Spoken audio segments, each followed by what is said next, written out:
Ladies and gentlemen, let me ask you a question. Have you ever been deceived by someone? Have you ever stood next to someone who on the surface seemed harmless, maybe even charming, but deep down you sensed something wasn't quite right? Well, I'm here to tell you today. Evil doesn't announce itself. It doesn't wear a sign. But make no mistake, it leaves behind unmistakable clues. Red flags.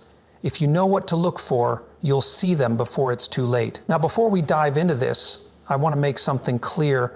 We're not talking about the typical bad behavior that we can all fall into from time to time. No, we're talking about the soul deep malice that some people carry with them. A corruption so deep that it will affect everything they touch. It's in their behavior, in the way they manipulate others, in their ability to make you question your own sanity. And if you can't spot these signs, you're setting yourself up to be consumed by it. The first major red flag that reveals the person next to you is evil is their habitual dishonesty. Lying is not just something they do occasionally, it is a fundamental part of who they are. These individuals do not merely lie to get out of trouble or to avoid consequences, as many people do in moments of weakness. No, their deception is pathological. It is woven into their personality, into the way they navigate the world. They lie about small things and big things alike, often for no apparent reason. And over time, their lies become so elaborate and so frequent that even they start to believe them. What makes this particularly insidious is that their lies are not always obvious. They are rarely the kind of falsehoods that can be easily caught or challenged. Instead, they manipulate the truth subtly, bending reality just enough to serve their own purposes. Sometimes they tell outright falsehoods. Other times they omit key details, distort facts, or present half-truths designed to mislead. Their goal is not just to deceive, but to control, to shape the perceptions of those around them in ways that benefit them. People like this are dangerous because they create a world in which truth itself becomes unstable. If you are close to them for long enough, you may start to question your own memory, your own judgment. You might recall an event one way only for them to insist, with absolute confidence, that it happened differently. And because they lie so naturally, so effortlessly, you begin to wonder if perhaps you are misremembering. This is one of their most powerful tools. Gaslighting. By constantly distorting reality, they make you dependent on them as the arbiter of truth. What's worse, they do not feel guilt or shame for their dishonesty. A person with a conscience will feel a pang of regret when they deceive someone. But the evil person, they lie without hesitation, without remorse. To them, honesty is not a virtue, it is a weakness to be exploited in others. They see truth as malleable, something to be reshaped according to their desires. If you catch someone in a lie, especially a lie that serves no obvious purpose, do not dismiss it. Recognize it for what it is, a warning sign. A person who lies as a way of life is not just untrustworthy. They are fundamentally dangerous. A second major red flag that reveals the person next to you is evil is their ability to manipulate others. Manipulation is not just a tactic for them, it is their way of life. They do not engage in honest discussions, nor do they respect the free will of those around them. Instead, they seek control. Their words and actions are carefully calculated to push people into doing what they want, often without their targets even realizing it. This is not the kind of influence that comes from persuasion or leadership. It is a sinister, deceptive form of control that strips others of their autonomy. What makes them so dangerous is that their manipulation is rarely obvious.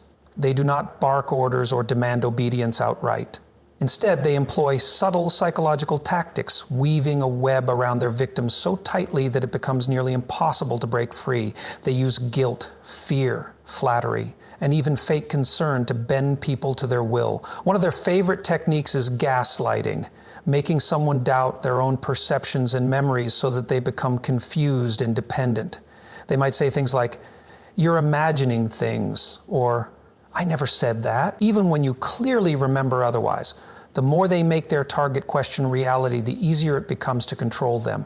Another tool in their arsenal is guilt tripping. If you refuse to do what they want, they won't argue with logic or fairness. Instead, they will make you feel as though you are a bad person for not complying. They will bring up past favors, exaggerate their own suffering, or claim that they are the real victim. The goal is to make you feel so guilty that you give in just to ease the discomfort.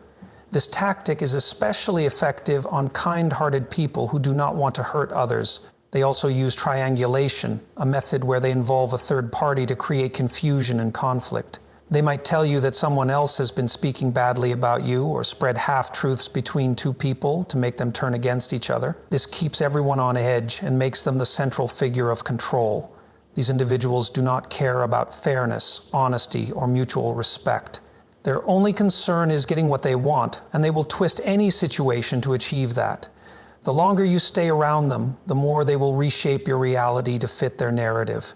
Recognizing their tactics early is the key to escaping their grip before they completely take over your mind and emotions. A third major red flag that reveals the person next to you is evil is their complete lack of empathy. Most people, even if they are flawed or self-centered at times, have a basic sense of concern for the suffering of others.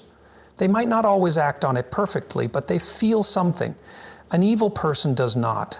Their emotional world is cold and barren, void of genuine compassion or remorse. When they see someone in pain, they do not feel a natural impulse to help. Instead, they view suffering with indifference or worse, amusement. This absence of empathy is not always immediately obvious. Many of these individuals have learned how to mimic emotions, to blend in. They know how to put on a show, offering comforting words when necessary, but it is hollow. It is a performance, a mask they wear when it serves their interests. The real test comes in moments when they have nothing to gain from showing kindness. If there is no audience, no reward, and no social expectation forcing them to behave decently, their true nature emerges. They will ignore suffering, dismiss concerns, or even blame the victim. One of the most chilling signs of their lack of empathy is how they react when they cause harm. A normal person, upon realizing they have hurt someone, will feel guilt. They will apologize, attempt to make things right, and perhaps even feel a sense of shame. But an evil person, they feel nothing. If confronted, they might fake remorse to avoid consequences, but their actions will not change. In fact, if given the chance, they may inflict more harm just to prove that they can. This trait becomes especially dangerous in relationships, whether romantic, professional, or familial. The person without empathy will take and take, never considering the emotional cost to those around them. They will drain people's energy, time, and resources, offering nothing in return. If someone close to them experiences tragedy or heartbreak, they may act inconvenienced rather than compassionate. They may dismiss the pain of others as weakness, scoffing at emotions they do not understand or care about. The most telling sign is that they do not learn. A person with even a small amount of empathy might improve over time, recognizing their flaws and striving to be better. But those who lack it entirely remain the same, locked in their own self-interest. No amount of reasoning, pleading, or kindness will change them. The only way to protect yourself from them is to recognize their nature early and refuse to let them close. A fourth major red flag that reveals the person next to you is evil is their relentless desire to tear others down. They do not simply want success or recognition for themselves. They actively seek to undermine, humiliate, and destroy those around them. This is not ordinary competitiveness or jealousy. It is a deep-seated need to see others suffer, to diminish their confidence, and to strip them of any sense of accomplishment. These individuals cannot stand to see others thrive. When someone achieves something meaningful, they react with resentment instead of admiration. They downplay accomplishments, dismiss hard work, and find ways to poison the moment with negativity. If they cannot discredit the success directly, they will attempt to shift the focus onto a flaw, making the person feel unworthy of their own achievement. They might say things like, "It's not that impressive," or "Anyone could have done that," planting seeds of doubt where there should be celebration. What makes this behavior especially dangerous is that it is often disguised as concern or honesty. They may claim they are just giving constructive criticism, when in reality, their words are designed to wound. They know exactly how to hit where it hurts, targeting insecurities and weaknesses to inflict the most damage. If someone is self-conscious about their intelligence, they will subtly suggest they are not as smart as they think. If someone is struggling with confidence, they will make remarks that reinforce those doubts. They operate like a slow-acting poison, breaking people down over time until they lose belief in themselves. In social settings, they spread negativity like wildfire. They gossip, spread rumors, and turn people against each other to create division.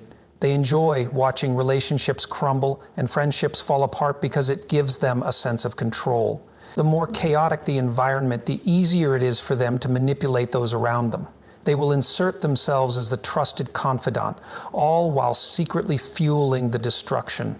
Perhaps the most telling sign is their reaction when someone they have targeted refuses to be broken. If their attempts to tear someone down fail, they become enraged. They cannot stand resilience. A strong, confident person is a threat because they cannot be controlled. Instead of respecting strength, they double down on their attacks, often becoming more aggressive in their attempts to sabotage the person's reputation, career, or relationships. People like this are not simply negative or insecure. They are actively malicious.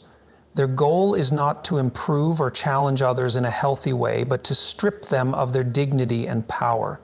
The only way to protect yourself from them is to recognize their tactics and refuse to engage in their destructive games. A fifth major red flag that reveals the person next to you is evil is their refusal to take responsibility for anything. No matter what happens, no matter how clear their wrongdoing is, they will always find a way to shift the blame onto someone else.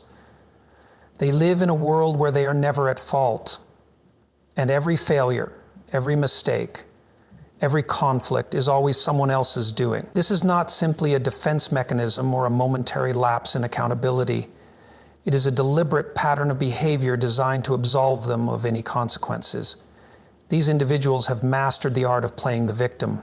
They will twist reality, distort facts, and rewrite events in their favor, ensuring that they always appear as the one who was wronged. Even when they have hurt others, they will claim that they were the real victim in the situation. If they lie, it was because someone forced them to. If they betray someone's trust, it was because they had no choice. If they lash out in anger, it was because the other person provoked them. Their entire identity is built around the idea that they are never responsible for anything negative that happens. This behavior is especially destructive in relationships. When conflict arises, a healthy person is willing to acknowledge their role in the problem, even if it is uncomfortable. But an evil person will do the opposite. They will gaslight, manipulate, and deflect until the other person begins to doubt themselves. They will make their victims feel guilty for even bringing up an issue, turning the focus away from their own actions and onto the supposed failings of others. Over time, this wears people down, making them feel like they are always in the wrong, even when they are the ones being mistreated. Another way they avoid responsibility is by creating excuses for their behavior. Instead of admitting to a mistake, they will find endless justifications for why they acted the way they did. They will blame their past, their circumstances, or even the people around them. They might say, "That's just the way I am," or "You know how stressful things have been," as if that somehow erases the damage they have done. The reality is they are fully aware of their actions. They just refuse to be held accountable. This complete lack of responsibility is what allows them to continue their destructive behavior without ever changing. Since they never believe they are at fault, they have no reason to improve. The only way to protect yourself from them is to see through their excuses and recognize that no amount of reasoning, patience, or kindness will ever make them take ownership of their actions. A sixth major red flag that reveals the person next to you is evil is their ability to use charm as a tool for deception and control. At first glance, they often appear charismatic, engaging, even magnetic. They know exactly how to make people feel special, how to say the right words, how to project confidence and warmth. But beneath this carefully crafted persona lies something hollow, something calculated. Their charm is not genuine, it is a weapon, designed to manipulate, disarm, and ultimately control those who fall for it. What makes this so dangerous is that charm is often mistaken for goodness. People assume that someone who is likable must also be kind, trustworthy, and well-intentioned. But charm, when used by an evil person, is nothing more than a mask. It allows them to gain trust quickly, to get people to lower their guard. They use flattery, humor, and apparent attentiveness to make their targets feel valued and understood. This creates a false sense of connection, making it easier for them to influence and exploit those who believe in their sincerity. Over time, however, inconsistencies begin to appear. Their charm does not come from a place of genuine warmth, but from a need to manipulate and control. When they do not get their way, the mask starts to slip. The warmth disappears, replaced by cold indifference or even cruelty. The person who once seemed so kind and understanding suddenly becomes dismissive, condescending, or aggressive. They have no real emotional depth, no authentic connection to others, only the ability to mimic what people want to see. Another clear sign is that their charm is highly selective. They turn it on when it benefits them, but it vanishes when there is nothing to gain. They may be charming to people in positions of power, to those they are trying to impress, or to potential targets they want to manipulate. But when dealing with someone they see as unimportant or useless to them, they show no interest, no warmth, no kindness. This selective charm reveals the selfishness at their core. The ultimate test is what happens when their charm no longer works. A genuinely good person will remain kind even when their attempts to connect do not succeed. But an evil person will become frustrated, even hostile, when they can no longer manipulate someone. They will turn on those who see through them, often resorting to cruelty or smear campaigns to regain control. The best way to protect yourself from such people is to remember that true goodness is not about words or appearances. It is about consistent, genuine actions.